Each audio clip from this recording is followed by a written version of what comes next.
Okay, welcome to everybody who's watching this. I don't think I need to introduce myself, but I'm Scott Baker. I work here in the College of Entertainment and the Arts at Lipscomb University, and I am excited for this chapel to be joined by my friend of 20 years? Gotta be. More than 20 years, 20, like 25, 20, 24, 23, 24 25, years. yeah, quarter of a century. Oh my gosh, Dr. Justin Jones, who is a professor of literature at the University of North Texas. And he joins us via Zoom because this is what we do now. We Zoom with each other. Dr. Jones, would you like to offer a brief introduction to you and the classes you teach and your interests? Sure. Yeah, I'm, let's see, this is my 10th year, I think, teaching full-time at the University of North Texas. I am what's called a non-tenure track lecturer, so I'm not one of the people who has ultimate job security, like some people further up the ranks, but the plus side to that is I get to teach more and I don't have to write nonstop publication in order to keep my job, so that's always fun. But I have been teaching pretty much everything since I started. I've taught a little bit of British literature, well, a lot of British literature, both the early and the late stuff. I teach world literature, which is one of my favorite things to teach because I get to teach the Bible at a secular institution, which is always a little tricky to work in the other way. And I've taught a couple of upper division specialty classes in children's literature, which is where my specialty lies. Taught in a survey class, and I did get to teach the first Harry Potter class at UNT this past fall that they've ever offered there. So that was one of my biggest accomplishments. I finally convinced them to let me do that, and they gave me basically carte blanche and said, just go ahead and make whatever kind of a class you want out of it. So, and it filled up and had a waiting list for. And it went well, didn't it? It went very well. Yeah, it went very well. I was pleased with the way the students responded, and they took it seriously, and I think we got a lot out of it as a group. So, yeah, that's me pretty much. Well, that's awesome. Dr. Jones and I go back to college theater at Baylor University in the late 1990s, which makes both of us about 102 years old. And there are pictures, if you know where to go, of the two of us on stage together that I will not be sharing with the group. I am bribable. I need money and am happy to make exceptions for the right amount. It's that class that you got to teach on Harry Potter that has me wanting to talk to you today. And I did not put my Gryffindor shirt on by accident here today. But this semester, we have a large group of students who are talking about faith and theology and its intersection with the arts. And we're doing it in kind of three big buckets, loose themes of theology and narrative arts, theology and musical arts, theology and visual arts.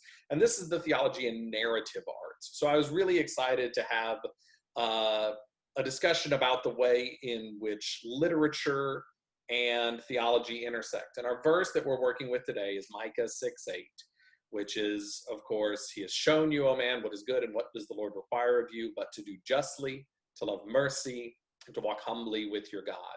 And this is in response, of course, to the prophet previously saying, God is not impressed with big showy sacrifices, with self-directed focus, things that are designed to self-aggrandize you. He's looking for justice, mercy, and humility. And I wanted to talk to you about where one of these thematic ideas shows up in Harry Potter. And you made a choice for me. You want to tell me which choice you made, and then we'll start talking about it? Yeah. I decided to go with Dumbledore and connected him to mercy. And I'm going to talk about mercy kind of in the same breath as sympathy, cultivating sympathy or empathetic connection to others in order to create a sense of compassion and mercy, right, particularly towards those that we might regard as our enemies, okay, who are on the other side the moral divide from us. Okay. And you think that best shows up in Dumbledore's preference for hard candies, or where do you think Yeah, Percy? yeah, it's all in the lemon drops, Yeah, really. exactly. Yeah, I mean, I think he is a rather inscrutable figure or distant figure in the beginning 3 books, really in about book 4, and certainly into book 5 and 6.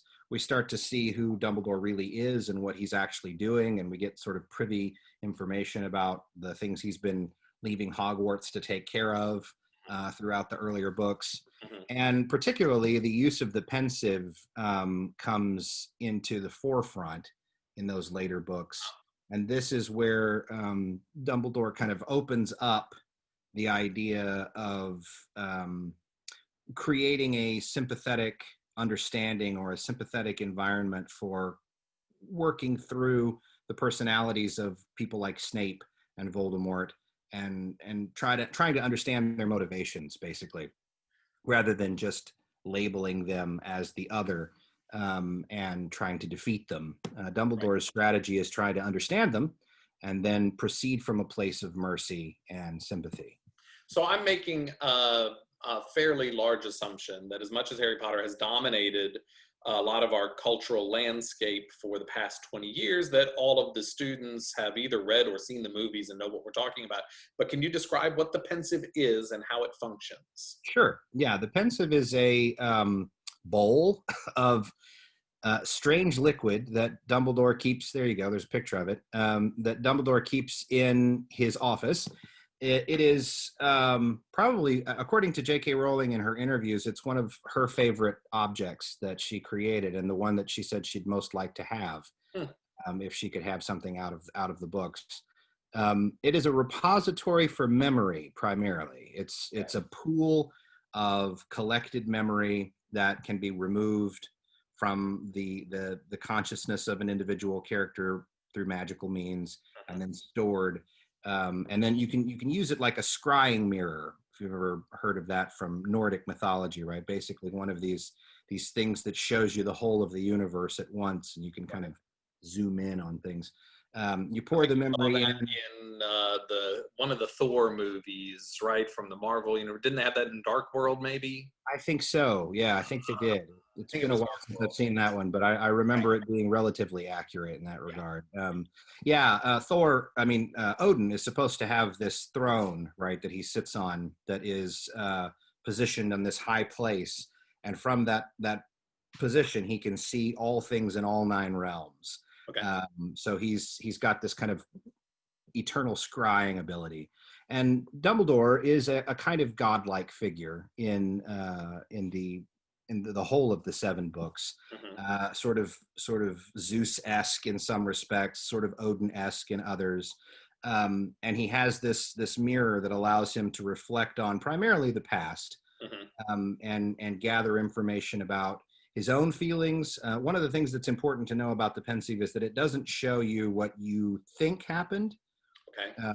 Rowling was very, very clear about this in an interview at one point. It's not subjective, it is an objective recorder of the past. So when your memories are placed in there, it shows you what actually happened, so that you can get a better understanding through memory of circumstances long past. So that's something else to keep in mind, is that it's not just one of these distorted, individual recollection kind of things. It's an objective mirror of the past. And I can think of 3 or 4 characters whose memories we went into. We went into Dumbledore's memories. We went into Voldemort's memories. We went into Slughorn's memories. Yes. And was there another? Snape. And Snape's. Yep. That's right. Very critically at the end, Snape's. Yeah, a couple of times for Snape, right? Harry does it illegally, or without guidance. Do you think Dumbledore allowed, intended, planned? Where do you think Dumbledore is on that? That's the thing about Dumbledore. You can say that everything is part of his plan. That's what I said. He's like a god. He's like a god figure, right? You can say he's essentially sovereign over the whole thing, which gives him a lot of credit, Right. or you can say some things happened by accident, which, I think the way that Rowling presents him in the end, he's very human, right? I mean, he comes to Harry in that final sequence at King's Cross Station, and one of the first things he asks Harry is, "Can you forgive me?"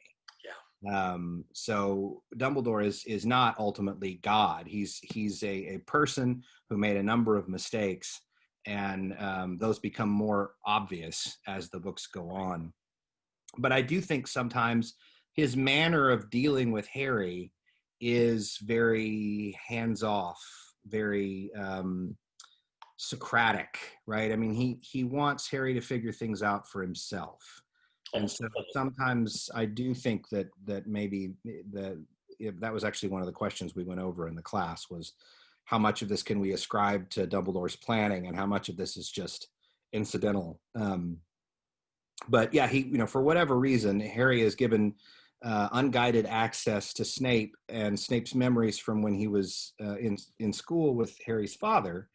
And, he gets this very kind of disturbing vision of how his father was a bully and mistreated Snape and was cruel to him. And Snape lashed out in sort of self-defense. And there's this great line after that where, Harry actually says, "I never thought I would feel sorry for Snape." Right.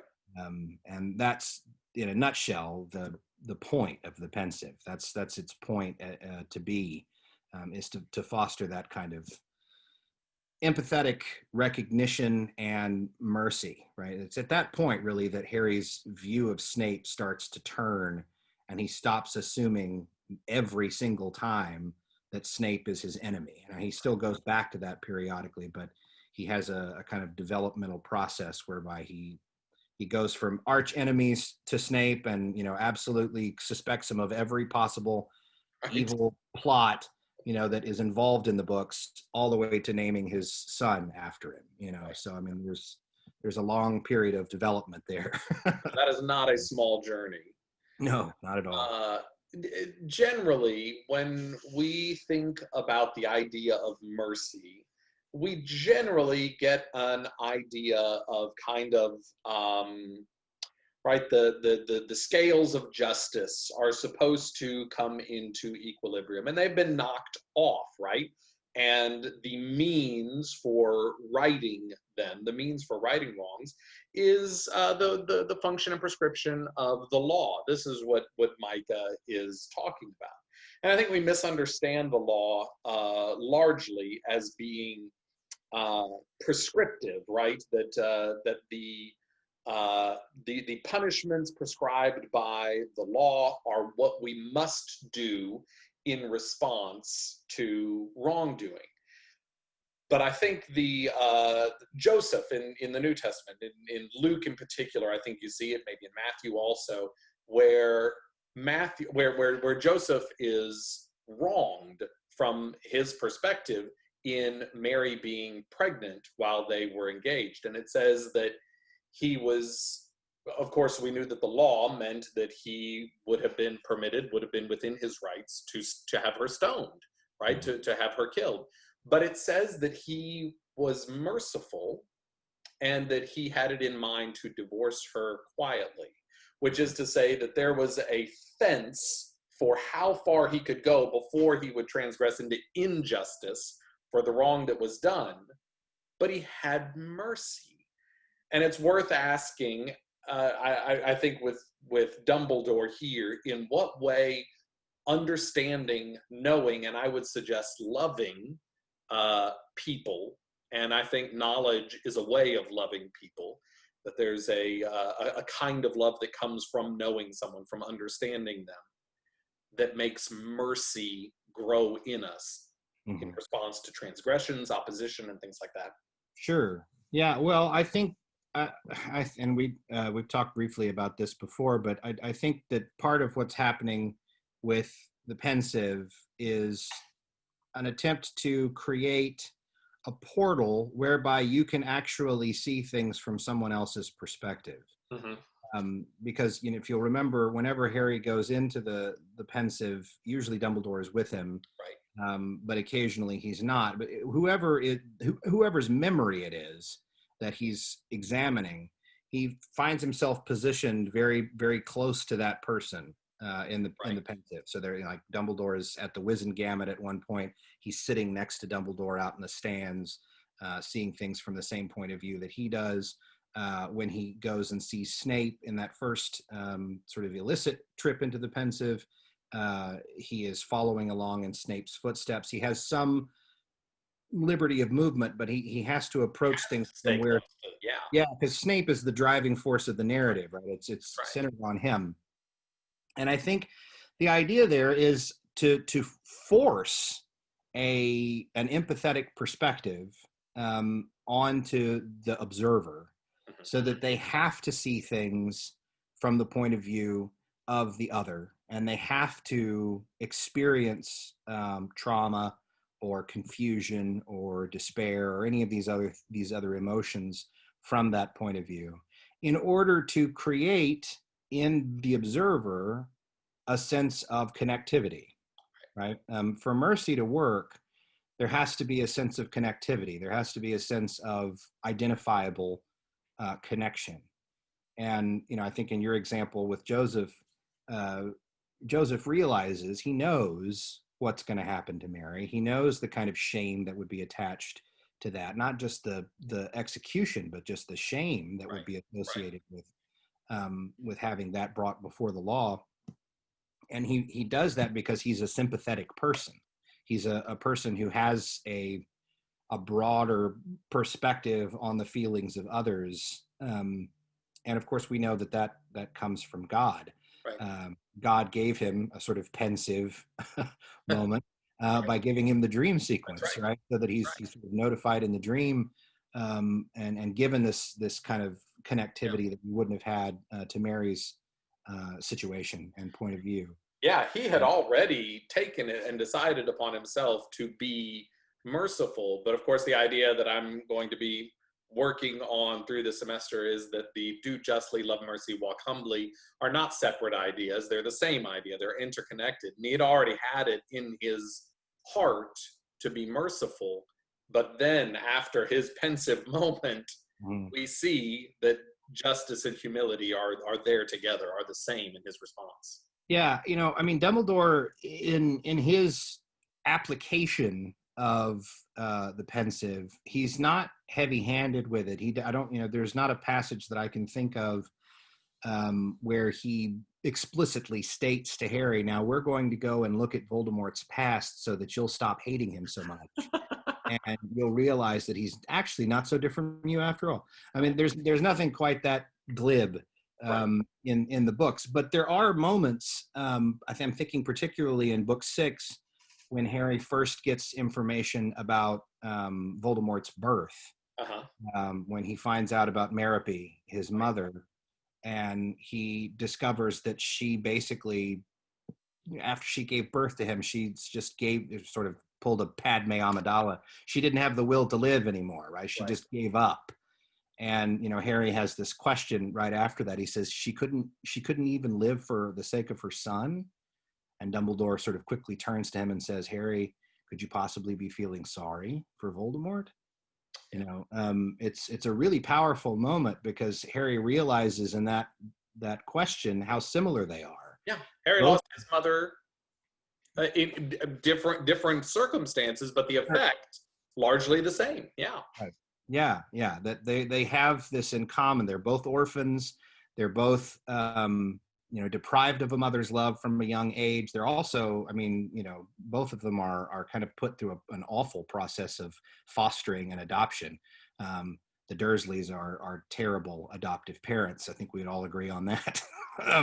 And they mistreat Harry horribly. And similarly, Voldemort grows up in the orphanage and then has his, extended family introduced to him later on, and they're just the worst of all possible people, the Gaunts.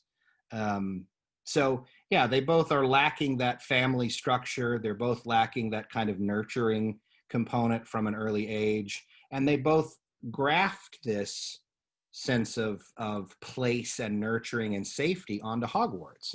Right. Both of them see Hogwarts as their real home. And I think all of that coming out, it's not just symmetrical. I mean, it is symmetrical. There's a great little detail about the end of these books that I didn't know until I taught this class. But when Harry fights Voldemort at the end of book 7, their ages are mirror images of one another. Harry is 17 and Voldemort is 71. Really? Yeah. According to the timeline. Sure, yeah, I hadn't caught that.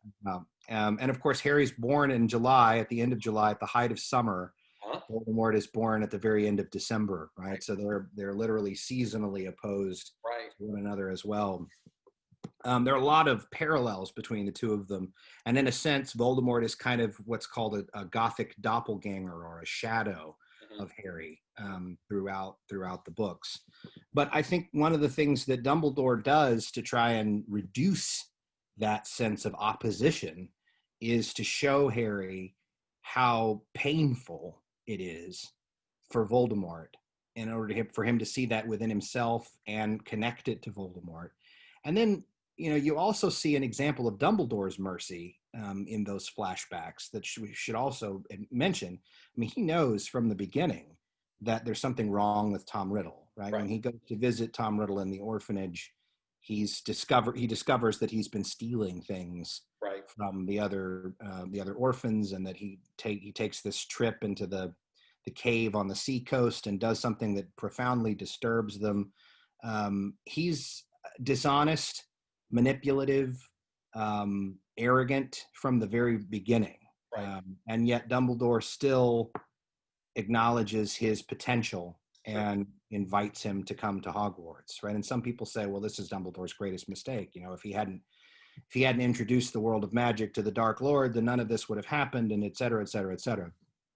But it's nevertheless an act of mercy. Yes, it is.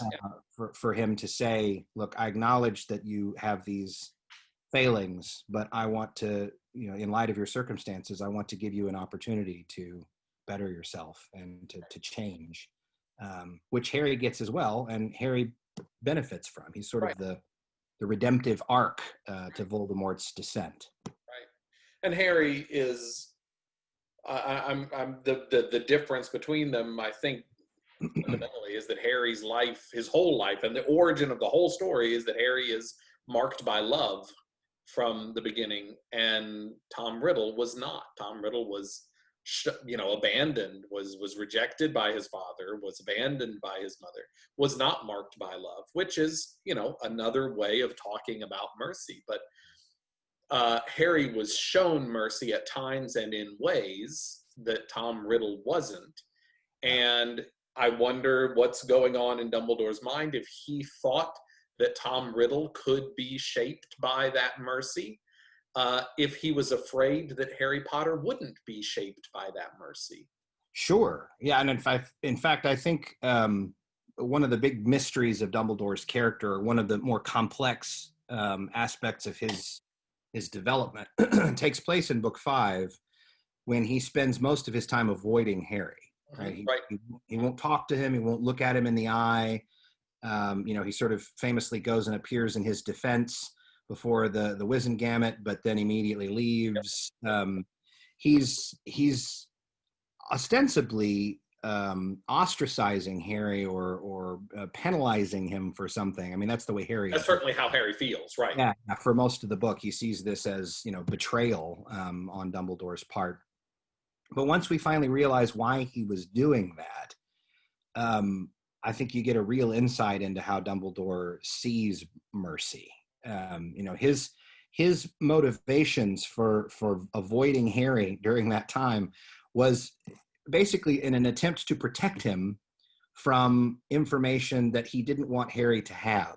I mean, he makes this very clear in book 6, that he doesn't want Harry to be overly burdened with information, because he wants Harry to have a normal life. He wants him to have a normal childhood. He wants him to be able to experience, his days in school like everybody else gets to. And so his perspective, though it comes across as harsh and maybe even punitive, he's doing it out of mercy. He's doing it because he knows that the information he has to pass on to Harry will cause him additional stress and additional burdens.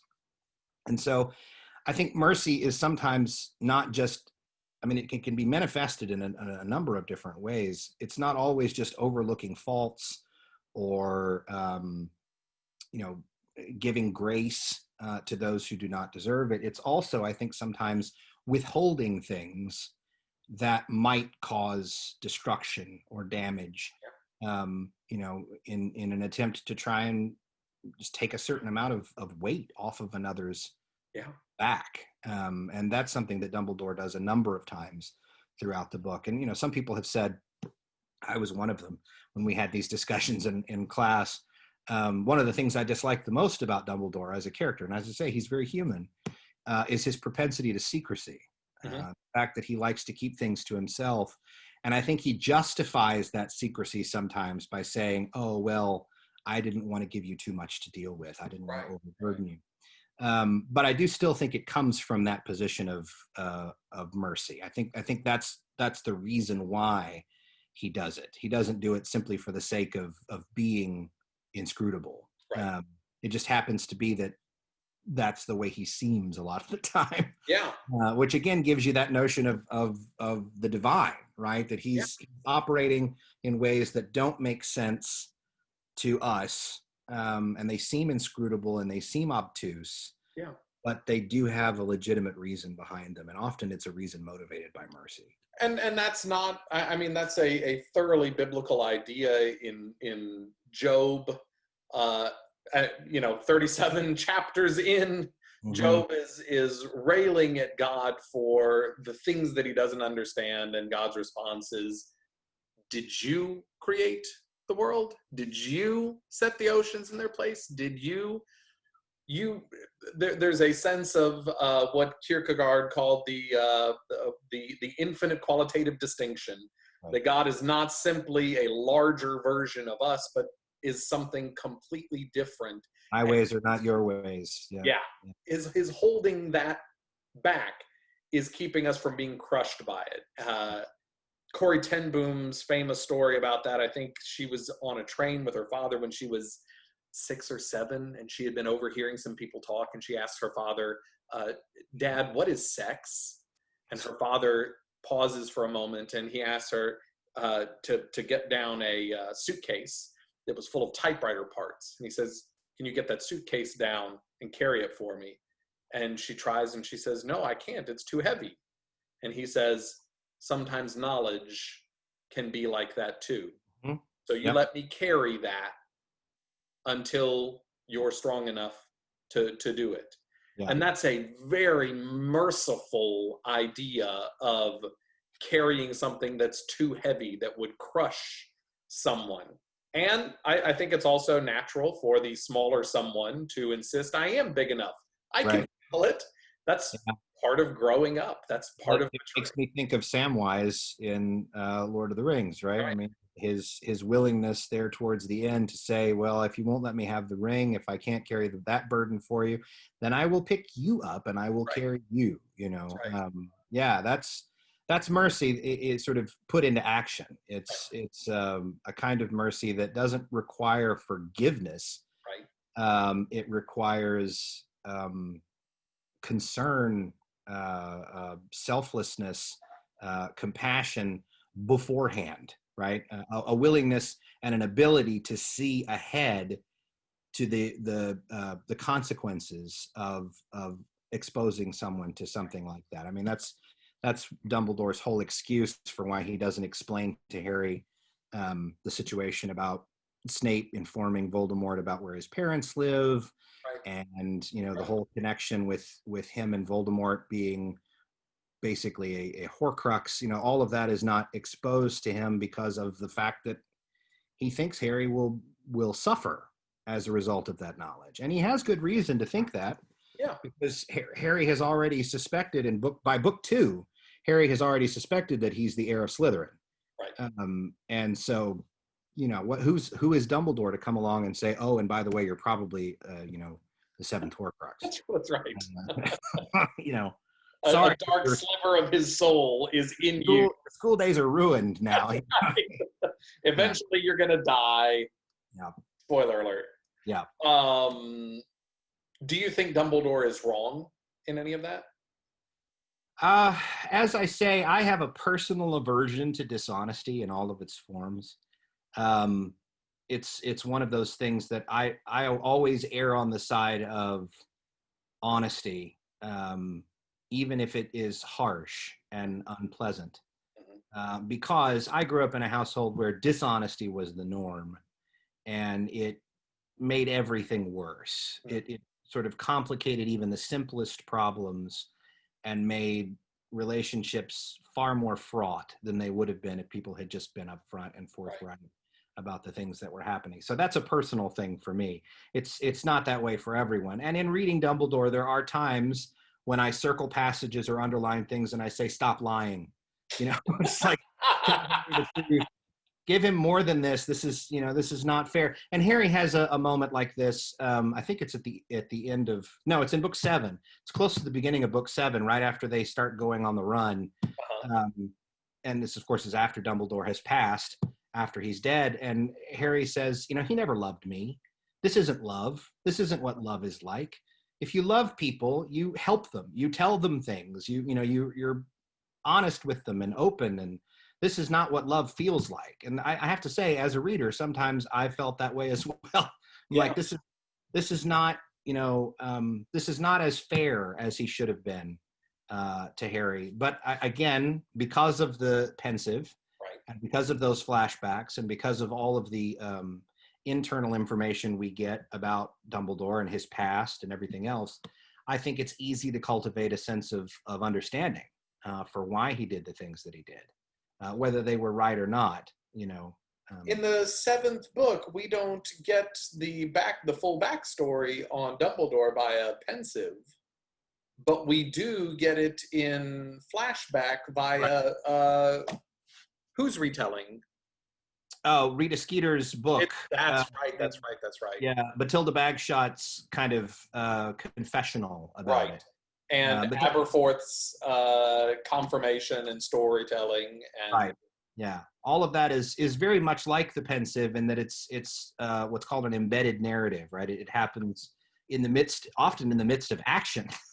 Everyone stops for this long, protracted story about the distant past, and that's what makes it very similar to the idea of Homeric flashbacks, right? Because in Homer, the same thing happens. They'll be in the midst of a battle, and then everything will stop, and we'll have to sit down and have this long conversation about something that happened 3 generations ago, and then we come to a new understanding, and we're like, all right, battle recommences. It's like a halftime show. Right, but the new understanding serves to engender mercy. Exactly.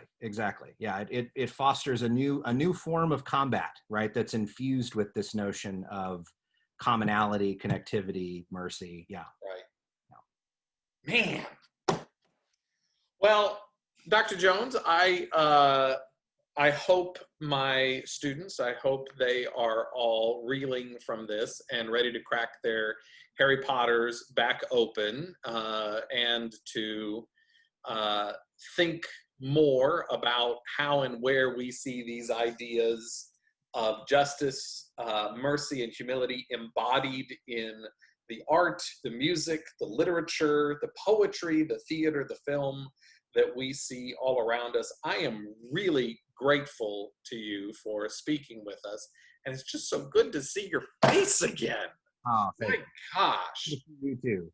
I hope for all of you students who are watching that you get to have conversations with your friends about the nerdy stuff that you enjoy 20 years from now, when you have children of your own and lots of families and stories and gray hairs and love. Thanks for being with us, Dr. Jones.